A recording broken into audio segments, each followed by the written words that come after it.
Alright, my fellow Mountain Shadows scientists, welcome back to another fun lesson. Today we are going to be learning about a Cartesian diver. Before we get into what a Cartesian diver is and what it does, first we have to build it. You will need a water bottle filled to the top with some water. You'll need a dropper, a plastic dropper. You'll need a rubber band, a little nut bolt, and some cellophane or saran wrap. First thing you're going to do is you're going to take your little nut and your dropper. Now this is the tricky part because it's not going to fit in easily. So you're going to have to take the end and you're kind of going to have to smush it and play around a little bit. You kind of have to smush it and fold it over to get it to go through. And then you got to just kind of press it through. You press it through, you press it through until it looks like this, where it's on the very end of the dropper. Now once you have it on the end of the dropper, you're going to take your cellophane and you're going to poke a hole in the middle and you're going to put that so that it's above, or it's right in between the nut and the big part of the dropper. And you're going to take your rubber band and you're just going to secure it to the end. So you secure it, you secure it, you secure it. Now this part isn't really necessary for what the Cartesian diver is. This just makes a really fun jellyfish. You can cut little legs or tentacles down so that you have this fun little diver, little jellyfish. Now you're also going to need a little cup of water just to fill up your diver. So what we're going to do is we're going to open up our bottle and we're going to get some water in about 3/4 the way full. You don't want any more than, or sorry, 1/4. 1/4 in there, so you have 1/4 water and 3/4 air. So once you have about 1/4 water in there, you're going to push your diver down into your bottle, like so. And then you're going to seal it shut. You're going to create a vacuum. Now what's happening here is the air inside of the dropper is allowing it to float. Even though there's a heavy bolt on the end, it's still floating because there's air inside. The little nut bolt keeps it balanced and center so that we do our experiment. Now then what you're going to do is you form this vacuum seal by shutting it off. You form this little vacuum. So when you apply pressure, when you squeeze the bottle, you'll notice that your little jellyfish starts to sink to the bottom. Keep squeezing, you keep squeezing. So it goes down to the bottom. And then when you let go, the jellyfish will start to go back up to the top. Slowly but surely, it'll make its way on back up to the top or start to rise again. Now what's happening in this experiment? What is a Cartesian diver?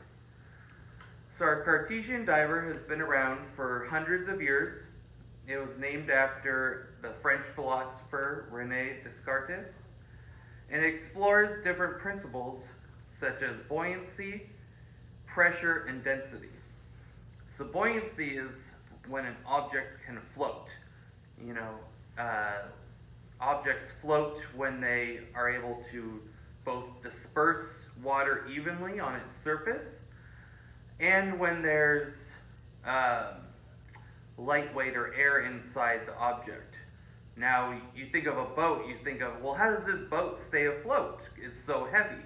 Well, what that boat is doing is it's dispersing water evenly throughout, and the bottom of the boat is actually filled with nothing. It's filled with air, just like our diver is full of air in the top. So it allows it to stay afloat even though it's really heavy.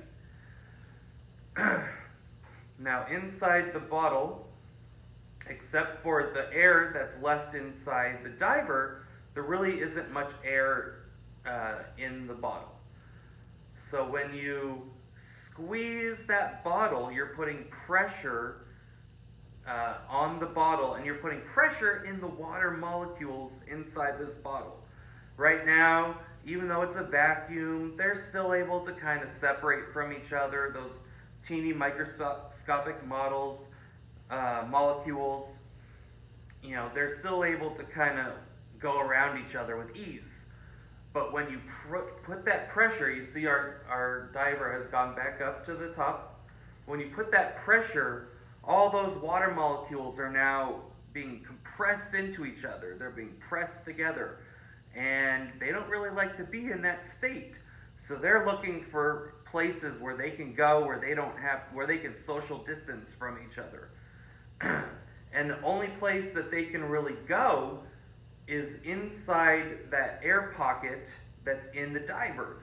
So when you push and push and push, that water is going to find its way up into the diver, and it's going to start filling up the diver. And when it does that, you change the density of the object.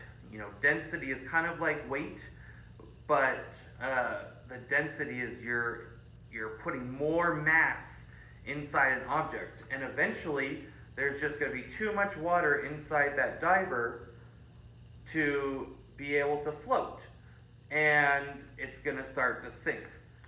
But when you release that pressure, then the air that's still inside that diver is going to be like, okay, you've had your turn inside of here, let's go back out and join your friends, and it's going to push that water back out.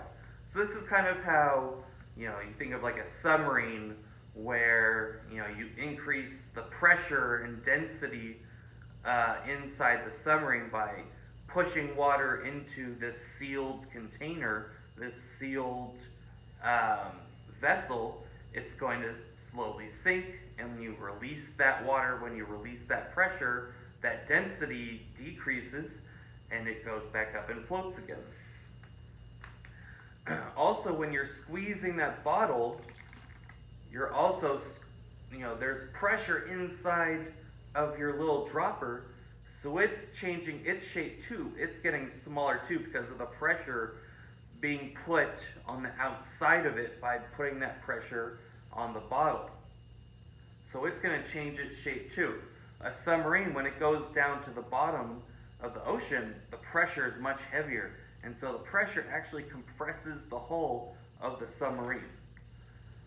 So this is a really cool experiment. It's a lot of fun just to kind of watch your diver go up and down, and you learn about buoyancy, the ability of objects to float. You learn about density, increasing a density to an object.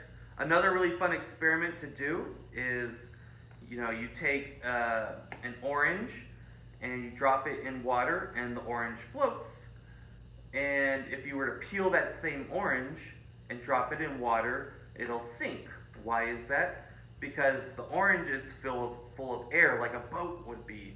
And if you open up the orange and drop it in, the water finds its way into all the little cracks in the orange, and you change its density, and the orange starts to fill up with water. It gets too heavy, too dense, and it sinks. So there you go. There's a Cartesian diver.